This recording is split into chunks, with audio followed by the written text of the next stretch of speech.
A very good morning to everyone. आशा करते हैं आप बढ़िया हो। सर आज जो हमारा टॉपिक है वो है sir biodiversity amendment act bill 2021। आप बोलेंगे सर बेवकूफ ना बनाइए, बोलेंगे ही बोलेंगे। सर 2 साल आगे हो गए तो हमारा करंट अफेयर भी 2 साल पुराना है। सर इतना पुराना मत रखिए सर। आप बोलेंगे ना मैम, मैम ये बिल स्टेज पर है, पहले लोकसभा में पेश किया गया 2021 में। सर करण मैम 2021 में इसे लोकसभा में डाला गया, लोकसभा ने ज्वाइंट पार्लियामेंट्री कमेटी को दिया, ज्वाइंट पार्लियामेंट्री कमेटी ने अगस्त 2022 में रिपोर्ट दिया। बोलिए करंट अफेयर है कि नहीं? है कि नहीं मैम? अब आ गया मैडम 1 साल के एमबिट के अंदर। तब तक नहीं पढ़ना चाहिए। अरे बिल्कुल सर। सर यूपीएससी ने तो ड्राफ्ट गाइडलाइंस पूछ लिए हैं। चलिए मैंने आपकी बात भी मान लिया कि जब तक एक्ट ना बने तब तक नहीं पढ़ना चाहिए, लेकिन इससे रिलेटेड स्टैटिक टॉपिक तो पूछ सकते हैं ना सर। तो सर ड्राफ्ट पूछ लिया है सर, ये तो फिर भी बिल है और उस पर ज्वाइंट पार्लियामेंट्री कमेटी ने अपना रिपोर्ट भी दे दिया है सर। और ऊपर से अगर मान लेते हैं कि यूपीएससी सवाल नहीं पूछती है तो सर इससे स्टैटिक टॉपिक तो पूछेंगे ही पूछेंगे। हर हाल में हमारे हाथ में क्या लड्डू है, हमें पढ़ना पड़ेगा सर, और वो भी थोड़े डिटेल से, क्योंकि ये स्टैटिक के पर्सपेक्टिव से देखना होगा sir. Are you getting my point sir? तो बायोडायवर्सिटी अमेंडमेंट बिल 2021, देखिए किसी चीज में सुधार पढ़ने से पहले उसका उसमें है क्या वो पढ़ना चाहिए। नहीं समझे मैम? किसी चीज का सुधार पढ़ने से पहले हमें क्या करना चाहिए मैम? कि है क्या वो तो पढ़ना चाहिए, तभी तो पता चलेगा सुधार क्या है। तुम देखने में अच्छी लगने लगो, पहले कहती थी अब क्या है। नहीं समझे बात? These are all comparison right. ये क्या है? ये सब कंपैरिजन है सर, सब कंपैरिजन का खेल है। अगर किसी बच्चे ने कल का वीडियो नहीं देखा है, बोथ ऑनलाइन एंड ऑफलाइन, तो पहले कल का वीडियो आप देखेंगे, इसके बाद ही आप इस वीडियो को देखेंगे। Are you getting my point? अच्छा, मेरी हर क्लास एक क्लास से दूसरी क्लास कनेक्टेड है, वो आपको हमेशा फील होता होगा। तो अगर आपने पुराने वीडियो नहीं देखे हैं तो उसे आप देख लें, तभी आपको ये ज्यादा समझ में आने वाला, अदरवाइज दिक्कत होगी थोड़ी सी। तो कल अपन क्या पढ़े थे? सीबीडी पढ़े थे। तो अब सीबीडी में तो भाई साहब हमने कुनमिंग और मॉन्ट्रियल प्रोटोकॉल देख लिया था, कन्वेंशन देख लिया था, क्या बायोडायवर्सिटी आउटकम आया था।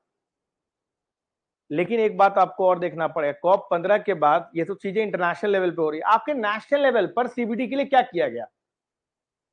एक सवाल आपसे पूछा जा सकता है कि सर नहीं नहीं, ऐसी टारगेट तो इंटरनेशनल टारगेट से जिसमें हमने अचीव किया, लेकिन इन टारगेट को अचीव करने के लिए क्या हमारे पास कोई इंस्टीट्यूशनल, कोई स्टैट्यूटरी, कोई फ्रेमवर्क है, कोई पॉलिसी है, कोई एक्ट है? आप बात समझ रहे हैं? देखिए मैंने कल क्या बताया था आपको, कल अगर आपको याद हो तो मैंने आपको बताया था कि 1992 में अर्थ समिट हुआ था, रियो समिट हुआ था, जिसे हम लोग अर्थ समिट के नाम से भी जानते हैं। जानते हैं सर, कल हम लोगों ने पढ़ा था ये चीज। इसका एक आउटकम क्या था? सीबीडी। क्या है फुल फॉर्म इसका? कन्वर्सन, क्या है? Convention on biodiversity. अब सर ये 1992 में आया, तो क्या हमारी गवर्नमेंट ने कोई इंस्टीट्यूशनल, कोई स्टैट्यूटरी फ्रेमवर्क बनाया सीबीडी को इंप्लीमेंट करने के लिए? हाँ, बस यही मैं बताना चाह रहा हूं। जो कल आपने पढ़ा वो इंटरनेशनल फ्रेमवर्क था। इंटरनेशनली क्या किया जा रहा है, उस इंटरनेशनल फ्रेमवर्क के कंसोनेंस में जाकर हमारे कंट्री में क्या किया गया है, ताकि हम उस इंटरनेशनल फ्रेमवर्क को अचीव कर पाए। नहीं समझे बात को?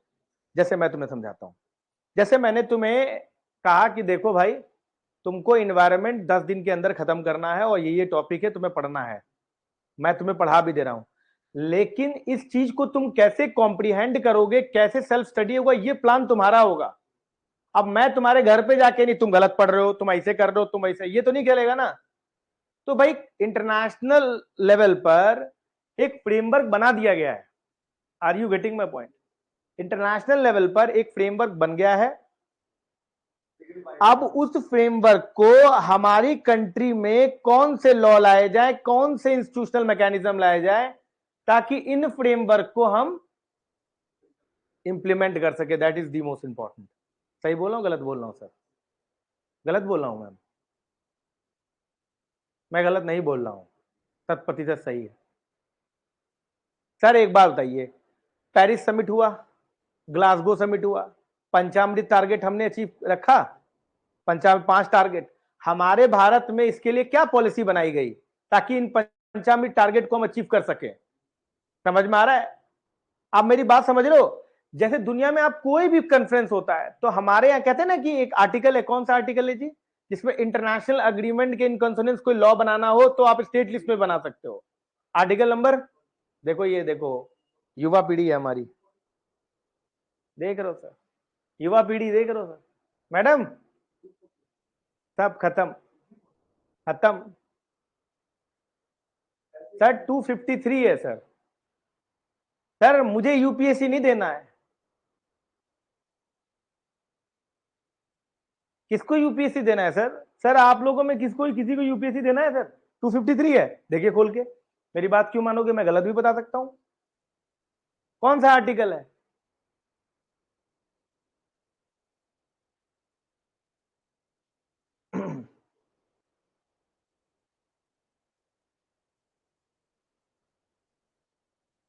सर हमको यूपीएससी देना है, आपको देना है?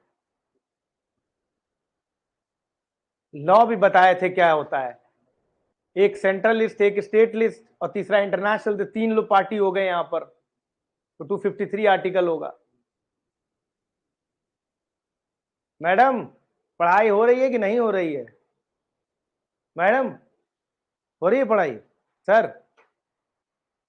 तो सर 253 अंडर आर्टिकल 253 क्या कहलाता है, क्या कहता है वो, कि कोई भी इंटरनेशनल अग्रीमेंट को अगर हमें फुलफिल करना है तो स्टेट लिस्ट में भी लॉ बना सकता है।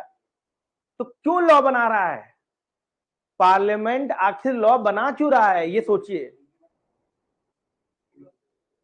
सर जी इंटरनेशनल अग्रीमेंट एक फ्रेमवर्क प्रोवाइड करता है। अगर आप एक घर बनाते हैं तो पहले उसका नक्शा पास होता है, उसके बाद फिर फ्रेमवर्क बनता है, उसके बाद पूरी एडिफाइस खड़ी की जाती है ना? गलत बोल रहा हूं क्या मैम? नहीं गलत बोल रहा हूं क्या मैम? तो इसका मतलब क्या हुआ कि ए इंटरनेशनल अग्रीमेंट हुआ सीबीडी, एक कॉन्फ्रेंस हुआ सीबीडी, एक उसका आउटकम निकला। उस फ्रेमवर्क के अकॉर्डिंगली हमारे यहां कोई लॉ बनेगा कि नहीं, तभी तो उस फ्रेमवर्क को हम इंप्लीमेंट कर पाएंगे। वो लॉ था बायोडायवर्सिटी एक्ट। किसको? सीबीडी को कंसोनेंस में। सीबीडी ने एक फ्रेमवर्क दिया, it had provided the framework, और इस फ्रेमवर्क के कंसोनेंस में सर ये एक्ट आया है, बायोडायवर्सिटी अमेंडमेंट, उसमें अमेंडमेंट है, बायोडायवर्सिटी एक्ट, बायोडाइवर्सिटी एक्ट 2002 लाया गया। अब बिना सोचे सर, सोक्रेटिस ने क्या कहा था सर, याद रखिएगा जिंदगी में, मैं आपको कुछ नहीं पढ़ा सकता जो आपको नहीं आता है। अब आप मुझे बताइए कि सीबीडी फ्रेमवर्क को याद करते हुए कि what would be the objective of the biodiversity act? बस sir, conservation of the biodiversity, sustainable use of biodiversity and fair and equitable sharing, यही इस ऑब्जेक्टिव है सर। जब एक्ट ही इसके ऊपर बना हुआ है तो ये क्या कोई तीसरी चीज थोड़ी ना बना देगा सर? ऐसे याद रखेंगे, जिंदगी में कुछ गलत नहीं होना। कॉन्सेप्ट इसी को कहते हैं सर। फैक्ट रटना की बैठ के बता दिया, 3 लेवल पे होता है, national biodiversity authority, state biodiversity board, और इसके बाद नीचे जो है बायोडायवर्सिटी मैनेजमेंट कमेटी। ये सर फैक्ट है, फैक्ट होता है। कॉन्सेप्ट ये होता है कि ये एक्ट क्यों लाया गया और इस एक्ट का ऑब्जेक्टिव क्या होना चाहिए। Are you getting my point sir? Clear है ये चीज मैम? ठीक है चलिए, तो यानी कि इतनी बातें अपन इस एक्ट में समझ गए। चलिए सर आगे बढ़ते हैं। देखिए सर, अगर मैंने गलत बताया हो आपको तो आप बताएं सर, बताइए सर अगर मैंने आपको गलत बताया। Sir the act was enacted in 2000, the act was enacted in 2002। It aims, पढ़िए पढ़िए सर, पढ़िए सर।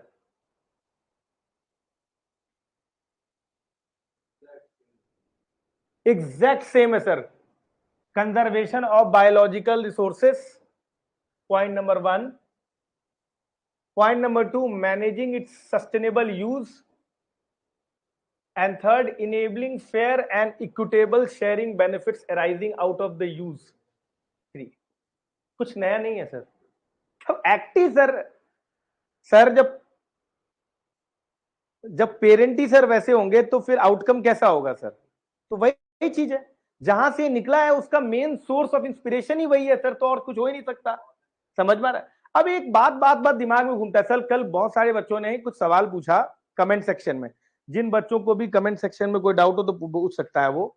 उन्होंने बोला सर एक बात बताइए, ये बार बार ये क्यों बोलते हैं कि सस्टेनेबल यूज या फेयर एंड इक्विटेबल शेयरिंग? क्या यूज कर रहे हैं सर? बायोडायवर्सिटी का यूज क्या है सर? जो आपने इकोसिस्टम सर्विसेज देखा है, it is also a kind of services given by the biodiversity. मैं ये नहीं कि मैं उसमें तो एबायोटिक कंपोनेंट्स भी होते हैं, मैं थोड़ा सा प्रिसाइज हो जाता हूं। मैं आपको 4-5 बेनिफिट्स बताता हूं बायोडायवर्सिटी के। सर चंदन की लकड़ी, सर आपने पुष्पा मूवी देखा होगा सर। सर क्या आप सोचिए सर कि क्या मतलब उसकी तस्करी चल रही है, वो कितना बेनिफिट का है, उसका एस्थेटिक्स यूज है, हम लोग उसको घरों में यूज करते हैं, मेडिसिनल प्रॉपर्टी है। सर जी क्या वो सस्टेनेबल यूज हो रहा है? पूरी पिक्चर ही ये बता रहा है कि कैसे अब्यूज हो रहा है। यूज नहीं हो रहा है, अब्यूज हो रहा है, उसकी स्मगलिंग हो रही है, तस्करी चल रही है। तो इसका मतलब क्या हो रहा है? वहां पर सीधे सीधे सीबीडी फ्रेमवर्क का वायलेशन हो रहा है, इसीलिए इतना बवाल है। समझ रहे हैं सर? एक बेनिफिट तो मैंने आपको पिक्चर से बता दिया। दूसरा बेनिफिट बताइए सर, अगर प्लांट्स नहीं होंगे, बायोडायवर्सिटी नहीं होगी, तो आप मेडिसिन कैसे बनाएंगे? पहले ये बताइए सर। चाहे कितना भी भयंकर एलोपैथिक मेडिसिन आप क्यों ना ले ले, जो केमिकल पे ही बेस्ड है, आपको एरोमेटिक प्लांट्स चाहिए ही चाहिए, मेडिसिनल प्लांट्स चाहिए ही चाहिए। यही रीजन है सर, आप जब ज्योग्राफी पढ़ेंगे तो आपको पता चलेगा कि क्या कारण है कि ज्यादातर फार्मास्यूटिकल इंडस्ट्रीज ऋषिकेश और हिमालयन बेल्ट में डेवलप हो रहे हैं। Sir location of industry depend upon the biodiversity sir. क्या कारण है कि ज्यादातर फार्मास्यूटिकल इंडस्ट्रीज जो हैं उन अनइवन टेरेन्स में डेवलप हो रही हैं, क्योंकि वहां पर सर एरोमेटिक प्लांट्स हैं, मेडिसिनल प्लांट्स हैं, जिनके मेडिसिनल यूज हैं। समझ में आ रहा है आपको? ये बात आप समझ रहे हैं? ठीक है, ऐसे बहुत सारे बायोडायवर्सिटी, कितनों का मतलब कि कोई कोई बॉडी के पार्ट्स जो होते हैं वो मेडिसिन बनाने में हमारी मदद करते हैं। हाँ वेनम, कई बार वेनम का इस्तेमाल होता है। पैंगोलिन का सर वो डिस्प्यूटेड है, वो कह रहे हैं कि बस ऐसे ही कर रहे हो तुम, उसका कोई ऐसा प्रॉपर्टी नहीं है, लेकिन हाँ ये भी एक कारण है। आप बात समझ रहे हो? वुल, सर आप नाम लीजिए, वहां पर आपको कुछ ना कुछ जो है मिल ही जाएगा। सर कई सारे एनिमल प्रोडक्ट का इस्तेमाल जो है आप अपने मेडिसिन में करते हैं, डे टू डे लाइफ में करते हैं सर, आपको पता ही नहीं है, आप वेगन वेगन बोलते रहते हैं। हम vegan, I am vegan sophisticated manner में sir. Sir nobody can become vegan these days. Directly indirectly sir जी आप कभी ना कभी इस्तेमाल करते ही रहते हैं। सब करते हैं सर, सब करते हैं, खाने में कर रहे हैं इस्तेमाल सर। समझ रहे सर? ये ध्यान रखिए, जेनेटिक मॉडिफिकेशन, ये सब यूज है सर मेडिसिनल बायोडायवर्सिटी का, और उसका सस्टेनेबल यूज होना चाहिए, अब्यूज मत करिए। अब अब्यूज कैसे करते हैं आप लोग? सर बहुत तरीका है। अब बाहर की सर ये चीजें समझने के लिए बहुत जरूरी है, जब तक इन बातों को आप नहीं समझेंगे तब तक आप ये टॉपिक नहीं समझ पाएंगे। क्या क्या अब्यूज होता है सर? एक तो मैंने बता दिया स्मगलिंग। दूसरा क्या होता है कि बाहर से कोई आदमी आया, दूसरी कंट्री से, अमेरिका से आ गया, उसने देखा कोई जंगल उंगल में देखा, उसने क्या किया कि कोई प्लांट उखाड़ दिया, उसको देखा, उस पर रिसर्च मारा, उसने देखा यार इसका तो बड़ा यूज है, बहुत यूटिलिटी है, उसने उसकी पेटेंटिंग कराकर कमर्शियल यूटिलाइजेशन से करना शुरू कर दिया। बायोपायरेसी के अंदर आता है ये सब। समझ रहे हैं सर? उसकी पेटेंटिंग करके कॉमर्स, मतलब आपने उसको कहा कि कमर्शियली एक्सप्लॉइट भी हम ही करेंगे, ऐसे नहीं कर सकते आप। इसीलिए कहते हैं कि जब बायोडायवर्सिटी में आप आईपीआर राइट्स दें तो बहुत सोच समझ के दें, क्योंकि ma'am the moment you will provide the IPR right like patents, intellectual property rights, वो तुरंत अब्यूज होना शुरू हो जाएगा। तो सस्टेनेबल यूज में ये सारी चीजें आती हैं सर, तो कोई बायोपायरेसी ना कर ले, कोई फालतू का आईपीआर राइट ना ले ले, बाहर की चीज, बाहर के लोग, अब बाहर की कंपनी आ गई मैम इन्वेस्टमेंट के नाम पे, तो वो आ गई और फिर क्या होगा, अब वो एक्सप्लॉइट करना शुरू कर देगी, पूरा पूरा स्पीसीज ही गायब हो जाएगा सर। अच्छा, ये चीज हो गया। तीसरा गोल क्या था हमारा, fair and equitable sharing. Fair and equitable sharing क्या, आप सर जो वहां के लोकल ट्राइब्स हैं उनको वो पूरा बेनिफिट प्रोवाइड करिए सर, इसके बिना काम ना होने वाला। सर मेरी बात आप समझ पा रहे हैं मैं क्या बताने की कोशिश कर रहा हूं, नहीं समझे सर? उसके बिना काम ना होने वाला सर। मैम नहीं समझी बात मैम,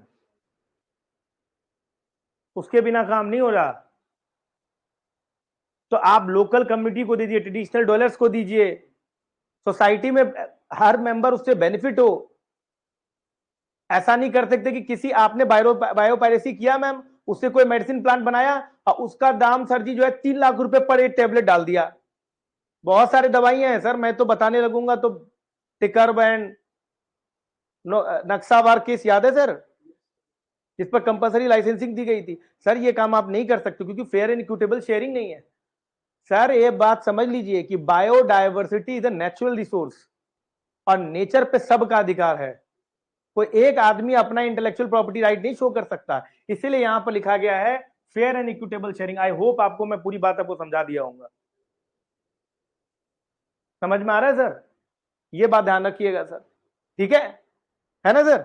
ये ध्यान रखिए। अच्छा, अब देखिए कोई भी जब एक्ट बनाया जाता है मैम, तो बिना इंस्टीट्यूशनल मैकेनिज्म के वो एक्ट सक्सेसफुल नहीं हो सकता। हो सकता है क्या सर? आप केवल एक्ट बना दीजिए, ये करेंगे, ये नहीं करना, आईपीआर नहीं मिलेगा, वो नहीं मिलेगा, लेकिन कोई बॉडी देखने वाली नहीं है, नहीं हो सकता। अच्छा, बॉडी केवल नेशनल लेवल पे रहे और स्टेट लेवल पे ना रहे, वो भी नहीं होगा, और इनमें तो और भी नहीं होगा, क्योंकि ज्यादातर जो बायोडायवर्सिटी के मटेरियल होते हैं, सब्सटेंसेस होते हैं, और जो भी चीज आप निकालते हो, एक्सट्रैक्ट करते हो, वो रिसोर्सेज जो होते हैं वो लोकल लेवल पे पाए जाते हैं और लोकल लोगों को ज्यादा पता होता है उनके बारे में। तो इसका मतलब कि हमें लोकल लेवल पर भी एक बॉडी डालनी पड़ेगी जो देखे, और केवल देखने से नहीं होगा, उसको डॉक्यूमेंट भी करे लोकल लेवल पर, और स्टेट गवर्नमेंट भी देखे और नेशनल गवर्नमेंट। मेरी बात सुनिए, अभी अपने को क्या समझ में आया? तो इसका मतलब 3 तरह के लेवल होने चाहिए सर, एक 3 बॉडीज होनी चाहिए मैम की नहीं? तो मैम मैंने क्या बनाया, नेशनल लेवल पे, नेशनल लेवल पे मैंने क्या बनाया ma'am, national biodiversity authority at on national level.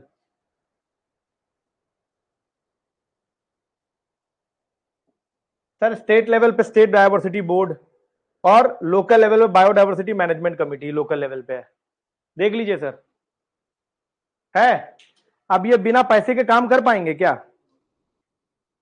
इनको पैसा चाहिए, क्यों सर?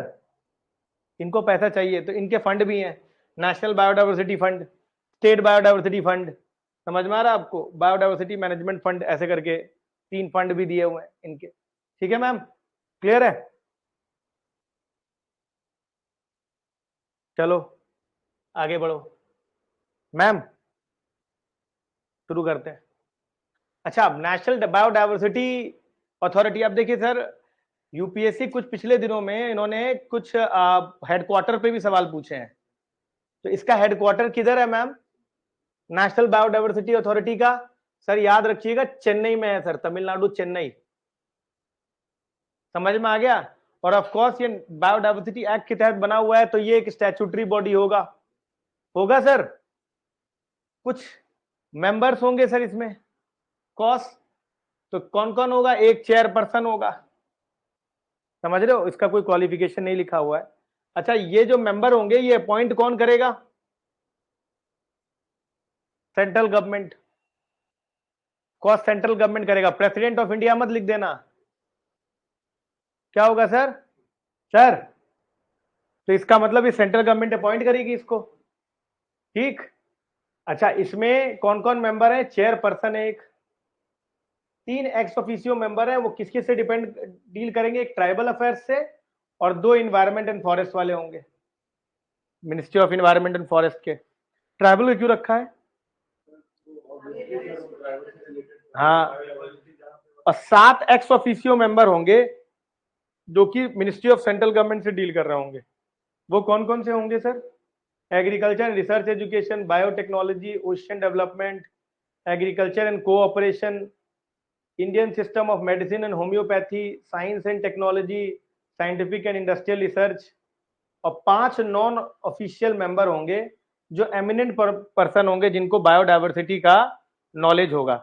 देखिए इतना याद नहीं होगा, आपको बस इतना याद करना है कि एक चेयरपर्सन है, बाकी ये 3 एक्स ऑफिशियो मेंबर जो मिनिस्टर से बिलोंग कर रहे हैं, कुछ 7 मिनिस्टर के अलग अलग होंगे, और एक 5 नॉन ऑफिशियल मेंबर होंगे, एमिनेंट मेंबर होंगे। ठीक है, हाँ टोटल 16, लेकिन अब इसमें इंक्रीमेंट आ रहा है, इसमें ये जो नया अमेंडमेंट है इसमें और मेंबर जोड़ रहे हैं ये लोग, सब IAS अफसर रहते हैं यहाँ पर।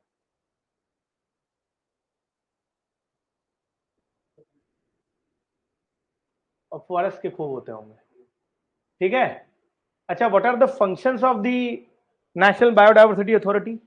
फंक्शन क्या है सर? फंक्शन क्या है सर?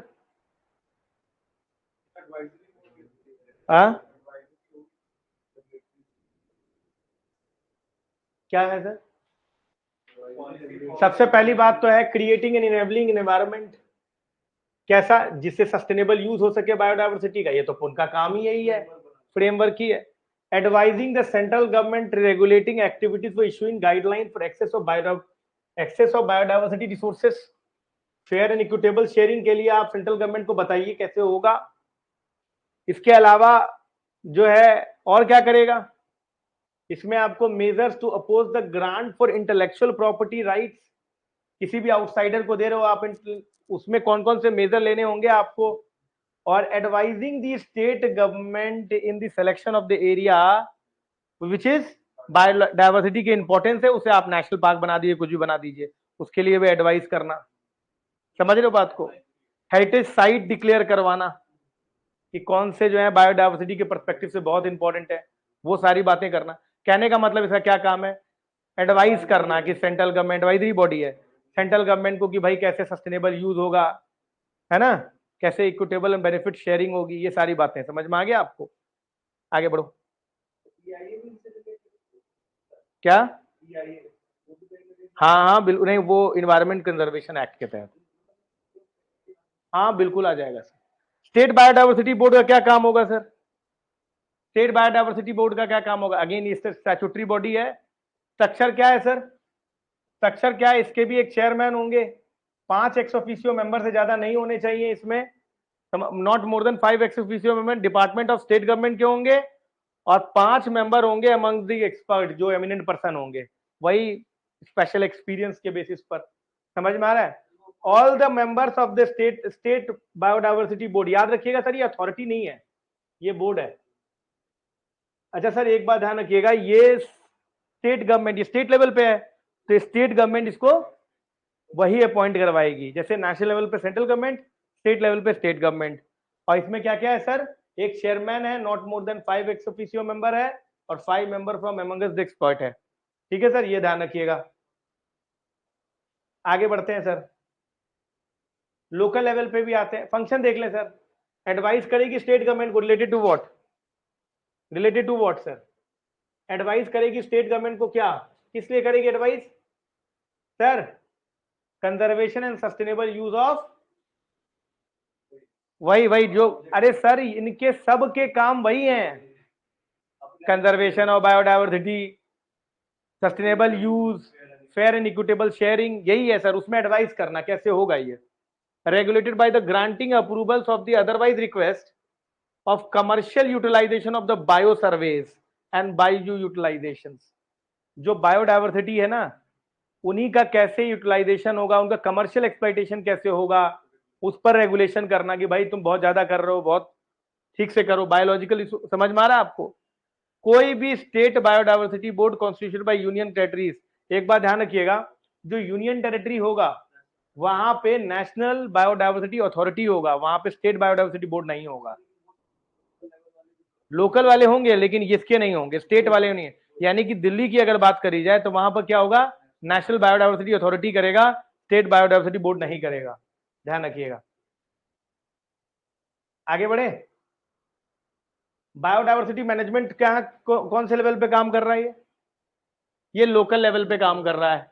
तो इसमें इसमें क्या बोला गया है भाई कि लोकल जो पंचायती राज इंस्टीट्यूशंस होते हैं, जो लोकल बॉडीज होते हैं, वही इनको क्या करते हैं, वही इनको इनके इनके मेंबर्स को इलेक्ट करते हैं।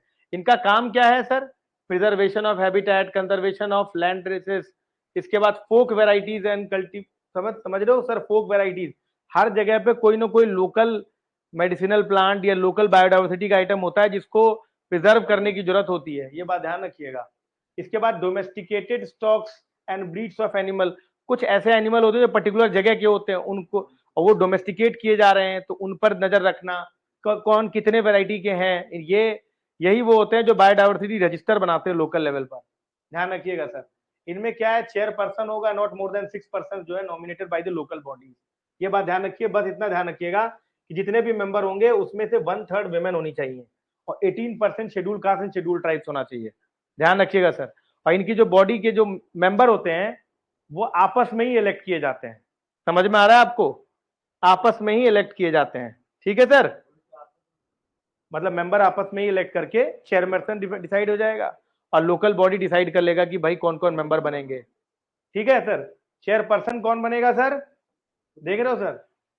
ये elected from among six member से ही चेयरपर्सन डिसाइड होगा। मैम ये 3 बातें समझ में आ गई, 3 लेवल की। तो यानी कि हम लोग इसे समराइज कैसे कर सकते हैं? समराइज किससे करेंगे सर? समराइज बताइए कैसे करेंगे सर? सबसे पहली बात, नेशनल बायोडायवर्सिटी अथॉरिटी होगा, इनके अपने मेंबर होंगे जो सेंट्रल गवर्नमेंट डिसाइड करेगा, जो सेंट्रल गवर्नमेंट डिसाइड करेगी। ठीक है? इनका काम क्या है? वही जो गोल ऑफ दी बायोडायवर्सिटी है, गोल ऑफ दी सीबीडी है, गोल ऑफ दी सीबीडी है, यही है ना सर? यही है ना? यही है। दूसरा क्या है? स्टेट बायोडायवर्सिटी बोर्ड, इनके मेंबर कौन कौन करेगा? State government. इनका भी काम वही है कि ये गोल गोल को देखेगा। अच्छा, इनका एक और काम है, कमर्शियल एक्सप्लॉइटेशन नहीं होने देना है, उसको रेगुलेट करेगा। ठीक है? और तीसरा क्या है सर? हाँ, रिक्वेस्ट करेगा। और तीसरा क्या है? ये बायोडायवर्सिटी मैनेजमेंट कमेटी बीएमसी, इसे लोकल बॉडी करेंगे।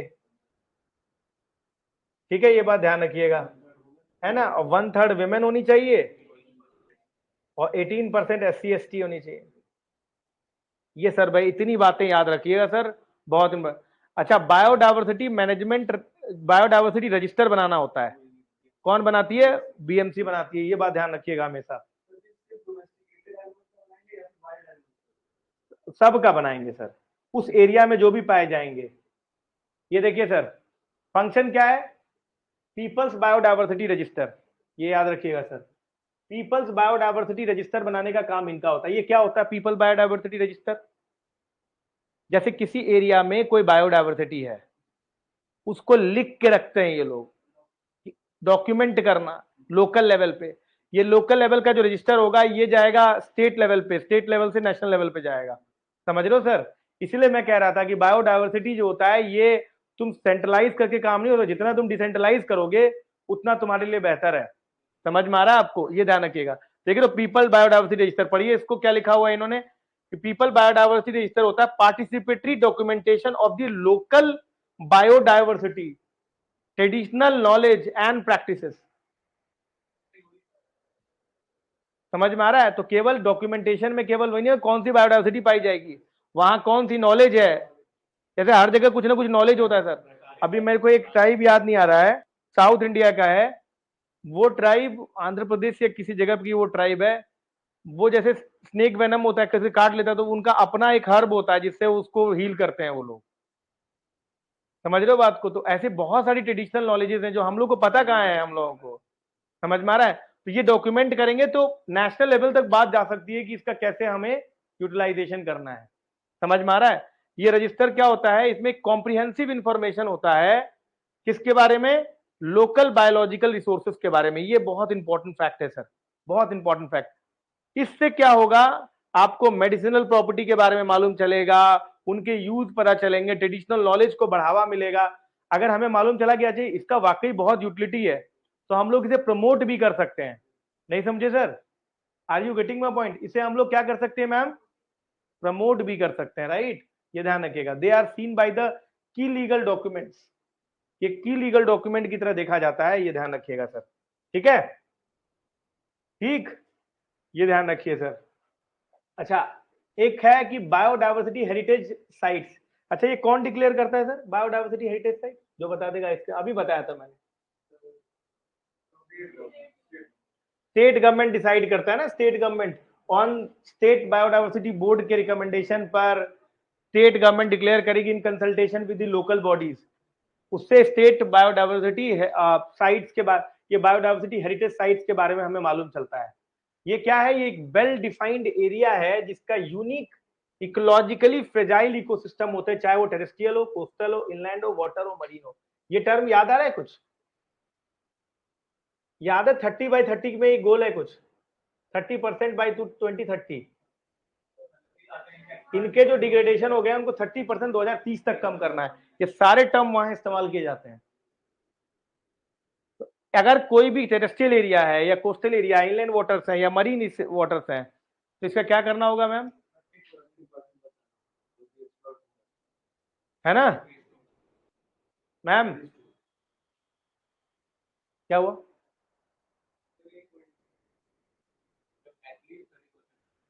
बिल्कुल बिल्कुल बिल्कुल, है ना मैम? क्या हुआ? 30/20 30 समझ में आया ये चीज? तो इसको आपको क्या करना है सर? ये साइट्स ऐसे हैं जो फ्रेजाइल हैं, जहां एक यूनिक डाइवर्सिटी दिखाई दे रही है, जहां पर इकोलॉजिकली बहुत ज्यादा बेनिफिशियल है, इकोलॉजिकली बड़ी डाइवर्स है, वैसे साइट्स को हम लोग क्या कर सकते हैं sir? Biodiversity heritage site declare कर सकते हैं। समझ में आ रहा है? अच्छा, इनमें कुछ कुछ खासियत होनी चाहिए। उसमें richness of wild as well as domesticated species होना चाहिए। वहां हाई इंडेमिज्म है। इंडेमिज्म का मतलब क्या होता है? मतलब वो उसी पर्टिकुलर एरिया में रहना चाहिए, उसी वैसा। Presence of rare and threatened species हो, कीस्टोन स्पीसीज। कीस्टोन स्पीसीज क्या हुआ मैम? अदर स्पीसीज डिपेंडेंट हो। स्पीसीज ऑफ इवोल्यूशनरी सिग्निफिकेंस क्या है सर? जैसे लामा हो गया, वो अपना उस जगह पे इवोल्यूशन क्रिएट किए हुए है। वो अलग है सर, वो अलग बॉडी है, उसके लिए हमारा क्लास अलग होगा, उस पर हम लोग बाद में आएंगे। अच्छा, ये समझ में आया सर? ये सारे जितने की जितनी चीजें हैं ना, ये सब biodiversity sir heritage heritage site के अंदर आएगा। ठीक है, ये ध्यान रखिएगा। उसके बाद आगे बढ़ते हैं। अब देखो, मैंने कुछ साइट्स के नेम दिए हैं सर, इसे याद कर लेना आप लोग। जैसे होगरेकन है, ये चिकमगलूर कर्नाटका में है। अब ये एग्जाम में आएगा सर, यही सब चीजें एग्जाम में आती हैं। आप बोल लेते ना सर कि क्या है सिग्निफिकेंस है, ये सिग्निफिकेंस है। वो यूपीएससी कभी भी करंट अफेयर सवाल नहीं पूछती है, वो इधर उधर दुनिया घुमा देगी पर वो करंट अफेयर नहीं पूछेगी। क्या है सर? होगरेकन जो है चिकमगलूर में है, university of agriculture sciences. Sir आप यकीन ही नहीं करोगे सर कि कोई यूनिवर्सिटी को बायोडाइवर्सिटी हेरिटेज साइट बना दिया है। ये वर्ल्ड हेरिटेज साइट नहीं है जो यूनेस्को करती है, ये बायोडाइवर्सिटी, ये हमारे यहाँ ही होता है। सर देखिए, अंबरगुड़ा कर्नाटका, और आपको यकीन नहीं होगा सर, लखनऊ में एक जगह है जिसे बायोडाइवर्सिटी हेरिटेज साइट बनाया गया है। क्या क्या नाम है उसका? नहीं सर, लखनऊ में है सर, घड़ियाल रिहेबिलिटेशन सेंटर। हाँ सर, ये बायोडाइवर्सिटी हेरिटेज साइट है। हाँ वो नहीं, रिहेबिलिटेशन सेंटर है यार वहां पे। हाँ, रिहेबिलिटेशन यही किया जाता है सर, कैप्टिव ब्रीडिंग करते हैं ये लोग। तो सर ये देख रहे हो सर, लखनऊ है। आपके एग्जाम में पूछ देगा, आप गलत कर देंगे, यूपीपीसीएस पूछ देगा आपसे। सर चिल्का, ये देखिए सर, चिल्कागढ़ कनक कनक दुर्ग वेस्ट बंगाल में है। पूर्वावती राय गोवा में है सर। नारो हिल्स मध्य प्रदेश। इसके बाद जो है आश्रमन जो है केरला में है सर। एक और बड़ा इंपॉर्टेंट साइट है, मैं इसको इधर कर देता हूँ। इधर देखिए सर, जो बहुत इंपॉर्टेंट मुझे लगा, एक है sir Majuli island. Sir Majuli island नहीं जानते? क्या है मजूली आइलैंड, क्यों, why it is famous? Sir Majuli island sir, sir Majuli island sir largest riverine island है सर। सर अमीनपुर लेक है sir Telangana. Sir Dailong village है सर मणिपुर। सर मंदसारू जो है उड़ीसा। सर ये याद करना है सर, तुंगालू बीएचएस सर, ये सब ये एग्जाम में आ रहा है आपके। यही तो मेरा करंट अफेयर को पढ़ाने का मतलब अलग है कि सर आप कोई टॉपिक पढ़िए और पूरा खत्म कर दीजिए। बात समझे कि नहीं? ये जितने भी पीडीएफ हैं ये साइज इसके बहुत बड़े हो जाते हैं, तो इसे हम टेलीग्राम पे नहीं डाल सकते, तो ऐप पे मिल जाएगा। ये ऐप पे स्टडी मटेरियल का एक सेक्शन है, वहां पे इन्वायरमेंट 1 2 3 ऐसे करके मैं पीडीएफ डाल देता हूं। ठीक है sir. What are the amendments made in biodiversity bill? Sir देख लो, इसके लिए सर इतनी मेहनत करनी पड़ी है मुझे। अब व्हाट आर द अमेंडमेंट्स, अब देखो प्रॉब्लम क्या था। अब एक्चुअली हो रहा है क्या कि ठीक से यूज नहीं कर पा रहे हैं, इतने रिस्ट्रिक्शंस हैं। इस चक्कर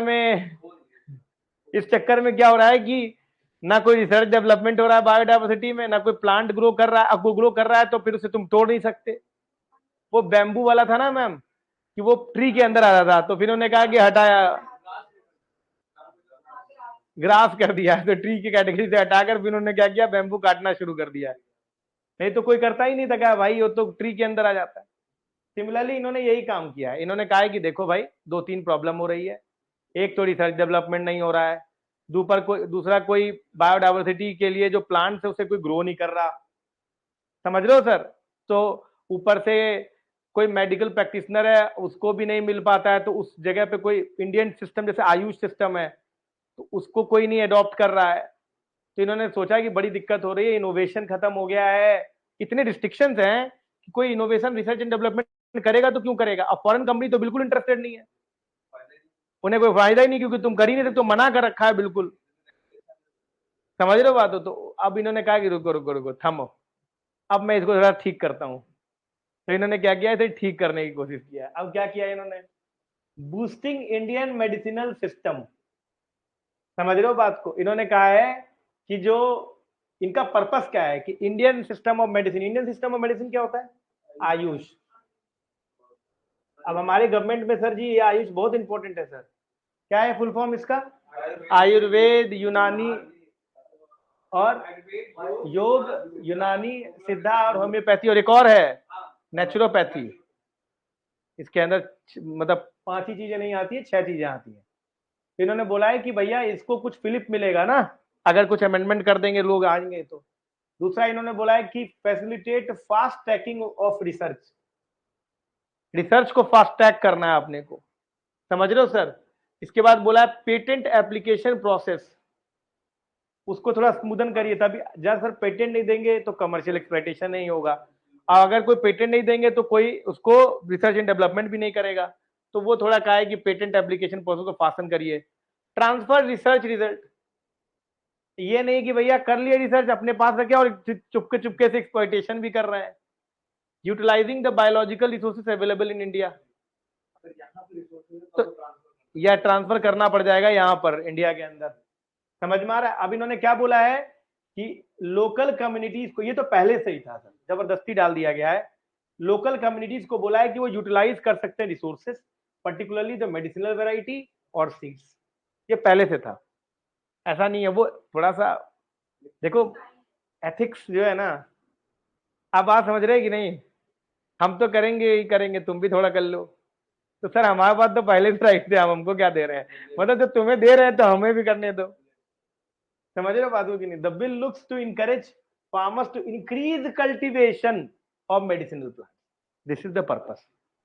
अब जैसे मान लो कि किसी ने कल्टीवेशन कर दिया, अब उस पर 1000 तरह की रिस्ट्रिक्शन है कि तुम उसको तोड़ नहीं सकते, आपको अगला वाला काहे करेगा, एक तो जमीन दे हम उस पर खेती करें, और ऊपर तुम मना कर दो कि नहीं नहीं नहीं ये तो बायोडाइवर्सिटी है, इसको तुम अरे यार, इस बायोडाइवर्सिटी को तो हम ही ने क्रिएट किया है।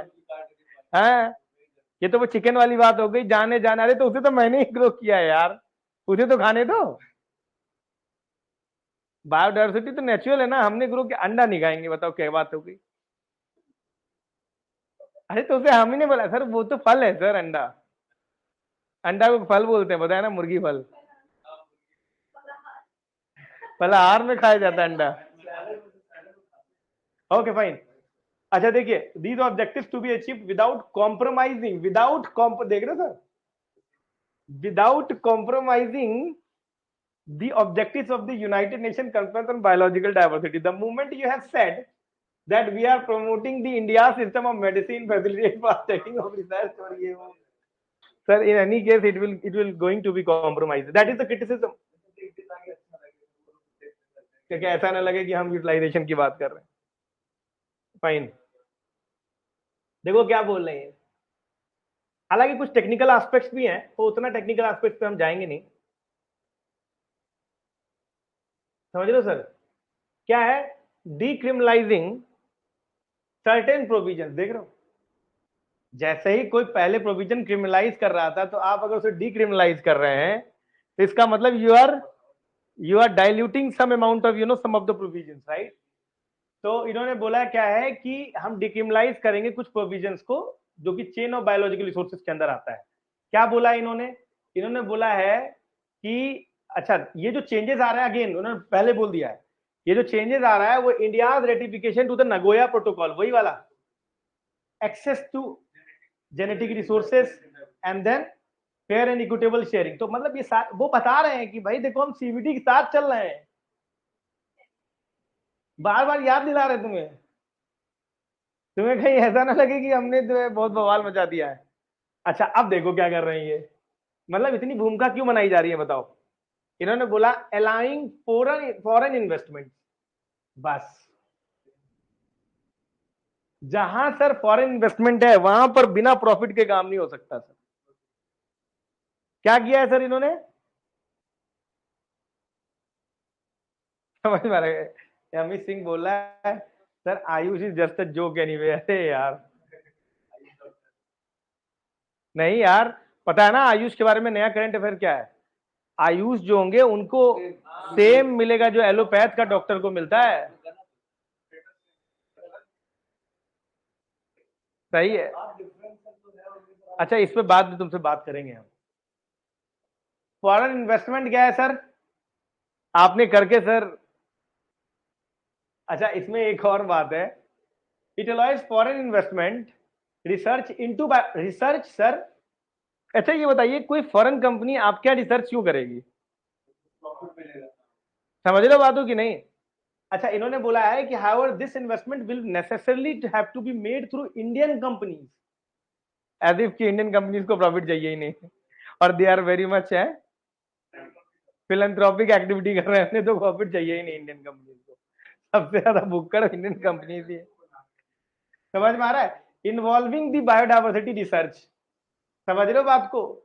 अच्छा, फॉरेन एंटिटीज को अप्रूवल लेना पड़ेगा नेशनल बायोडाइवर्सिटी अथॉरिटी से, नेसेसरी। अब वो तो लेना पड़ेगा, लेकिन जो इन्वेस्टमेंट आएगा वो इंडियन कंपनीज के थ्रू आएगा, वो डायरेक्ट नहीं आ पाएंगे। और अगर उन्हें आना है फॉरेन एंटिटीज को, तो उनको नेशनल बायोडाइवर्सिटी अथॉरिटी से परमिशन लेना पड़ेगा। डायरेक्टली तब भी नहीं आ पाएगा। कोई फॉरेन एंटिटीज को अप्रूवल लेना पड़ेगा इन्वेस्टमेंट करने से पहले, तब आपको ये काम हो पाएगा, पहले तो अलाउ ही नहीं था।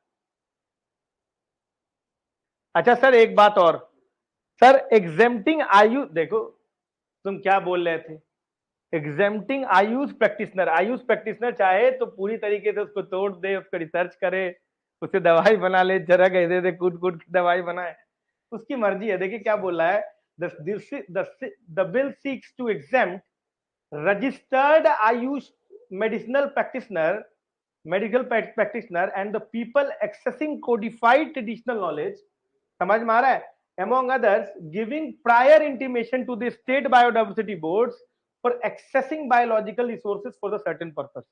इन्होंने ये बोल दिया आपको कि नहीं लेने की जरूरत है, उनको पूरा एग्जाम्प्ट है। मतलब आयुष डॉक्टर चाहे तो वो किसी भी डॉक्टर दवाई की रिसर्च मार सकता है, एक्सप्लॉइट कर सकता है किसी भी तरीके से। अब ये क्रिटिसिज्म है, काहे क्रिटिसिज्म है सर? अब सर मुझसे कोई बात कर ले और मैं अपने नाम पे प्रैक्टिशनर के नाम पे दे रहा हूं, तो बायोपायरेसी हो सकती है इससे। अच्छा, सिंप्लीफाइंग, देखो ये देखो सुनो, simplifying access to biological resources and intellectual property rights. देखो ये मैडम ये सिंप्लीफाई कर रहे हैं। अभी देखिए, एक तो ये सिंप्लीफाई कर रहे हैं, ये नहीं पच रहा, ऊपर से देखो कैसे सिंप्लीफाई किया है, हर जगह परमिशन मांगा है और कह रहे सिंप्लीफाई किया। देखो क्या लिखा हुआ है, कुछ एंटिटीज को अप्रूवल लेना पड़ेगा नेशनल बायोडाइवर्सिटी अथॉरिटी से, ताकि वो जो है आईपी मतलब इंटेलेक्चुअल प्रॉपर्टी राइट उनको मिल सके, पेटेंट वगैरह सब। फिर उन्होंने क्या बोला है कि एप्लीकेशन जो आप देंगे इसके लिए, पेटेंट राइट के लिए, उसमें तुमको बिफोर एप्लीकेशन परमिशन लेने की जरूरत नहीं है। मतलब जो एनपीए से परमिशन लेना पड़ेगा ना इंटेलेक्चुअल प्रॉपर्टी राइट के लिए, तो बिफोर एप्लीकेशन नहीं है, लेकिन ग्रांट करने से पहले एनपीए से लेना पड़ेगा परमिशन। अब मुझे समझ में नहीं आ रहा ये कैसे ईज करेगा प्रोसेस को, नहीं समझे बात को? जैसे मुझे एक प्लांट मिला तुलसी का पौधा, मुझे उसे इंटेलेक्चुअल प्रॉपर्टी राइट लेनी है, तो मैं एप्लीकेशन डालने से पहले मुझे अप्रूवल नहीं लेना पड़ेगा एनपीए से। लेकिन अगर मुझे ग्रांट करना देगा अगर वो अथॉरिटी, अगर मुझे इंटेलेक्चुअल प्रॉपर्टी, तो उसे एनपीए से पूछना पड़ेगा। National NBA, national biodiversity. मेरी बात नहीं समझ रहे हो? जैसे मैंने एप्लीकेशन दिया कि भैया मुझे एक्स पौधे पर पेटेंट चाहिए, इंटेलेक्चुअल प्रॉपर्टी राइट चाहिए, तो अभी एप्लीकेशन देते वक्त नहीं कि मुझे नेशनल बायोडाइवर्सिटी अथॉरिटी से परमिशन लेना होगा, उस समय नहीं, जब मुझे पेटेंट मिलेगा उससे पहले वो मुझे देगा। इससे ये हो सकता है कि हो सकता है मैं पहले ही रिजेक्ट हो जाए, हो सकता है पहले रिजेक्ट हो जाए, ऐसे में बहुत स्क्रूटनाइज करके जाएगा, बस इतना ही काम बच सकता है। ये इन्होंने एक चेंजेस लाया है इसके अंदर। बाकी कुछ सर्टेन ऑफेंसेस को, पनिशमेंट को रिड्यूस कर दिया। इन शॉर्ट जो है इसके टीथ को कम किया गया है, इसके टीथ के, इसके अंदर जो पनिशमेंट है उसको कम कर दिया गया। इन शॉर्ट जो है इनके टीथ को कम किया गया। कुछ इंस्टीट्यूशनल चेंजेस लाए गए हैं, जैसे कि नेशनल बायोडाइवर्सिटी अथॉरिटी में 11, एक तो पहले ही मेला लगा हुआ था, उसमें से 11 मेंबर जो थे और डाल दिए गए हैं, पहले से थे, और उसमें 11 मेंबर और डाल दिए गए नेशनल में। उसमें है 6 ex officio member dealing with wild life, forestry, research, Panchayati Raj, मतलब लोकल बॉडीज को। जब है ही उस बॉडी पर तब तो इसको और डाल दे, मतलब और सैलरी एक्स्ट्रा, नौकरी है। और देखो वैसे तो तुम लोग कहते हो नौकरी नहीं मिल रही है यार, समझ। और कुछ डेफिनेशन चेंज किए गए हैं, तो these are some of the provisions जो कि इसमें किया गया है चेंज। ठीक है, ठीक है सर। अब अपने को क्या जानना है कि what are the major concern raised against the proposed amendments. अब सर आपको बताने की जरूरत ही नहीं है क्या क्या है। इन्होंने बोला है कि भैया कंजर्वेशन से ज्यादा ट्रेड को इंपॉर्टेंस दिया है इन्होंने, बात सही भी है। थ्रेट टू बायोपायरेसी है, भाई आपने आयुष प्रैक्टिशनर को बाहर निकाल दिया। बायोडाइवर्सिटी मैनेजमेंट कमेटी केवल नाम का रखा है आपने, काहे? पहले कम से कम आप कोई चीज देने से पहले पूछते थे बीएमसी से, अब ऐसा नहीं है। अब पढ़ो तुम इसको, क्या लिखा हुआ है कि the propose amendment state biodiversity board represent BMC. जो काम पहले बीएमसी करती थी एडवाइजरी के लिए, अब स्टेट बायोडाइवर्सिटी बोर्ड ही कर देगी। जब नेशनल बायोडाइवर्सिटी अथॉरिटी को कुछ चीज जरूरत होगी तो वो अब बीएमसी के पास नहीं जाएगा, सीधे स्टेट बायोडाइवर्सिटी बोर्ड पे कर दिया जाएगा। देखो ना, to determine the terms of the benefit sharing, समझ रहे हो? पहले क्या था, पहले पूछा जाता था बार बार कि बीएमसी से, अब बीएमसी से नहीं पूछा जा रहा है, अब सीधे स्टेट बायोडाइवर्सिटी बोर्ड से, एसबीसी से पूछ ले रहे हैं। ठीक है, उसके अलावा side lining the local communities, मैंने आपको पहले ही बता दिया। और दूसरी बात क्या थी कि जो है बेसिकली थोड़ा सा एक्ट डाइल्यूट हुआ है, ये बात तो माननी पड़ेगी। लेकिन अब अगेन ट्रेड, अगेन कमर्स, जो जो इकोनॉमिक बेनिफिट्स हैं उनको तो आपको देखिए, ऐसा नहीं है कि पूरी तरीके से डाइल्यूट हो गया है। अगर चाहें तो हम इन्वायरमेंट और इकोनॉमी दोनों को मैनेज करके चल सकते हैं, अगर ठीक तरीके से इसका इस्तेमाल किया जाए तो। हाँ, नॉलेज है तो इसीलिए तो भाई, तो एक अगर इकोनॉमिक बेनिफिट नहीं होगा तो इंसान लालची है, वो काम नहीं कर पाएगा। तो this is all for today, this is all for today, we have discussed many things. ठीक है, thank you all of you, bye bye.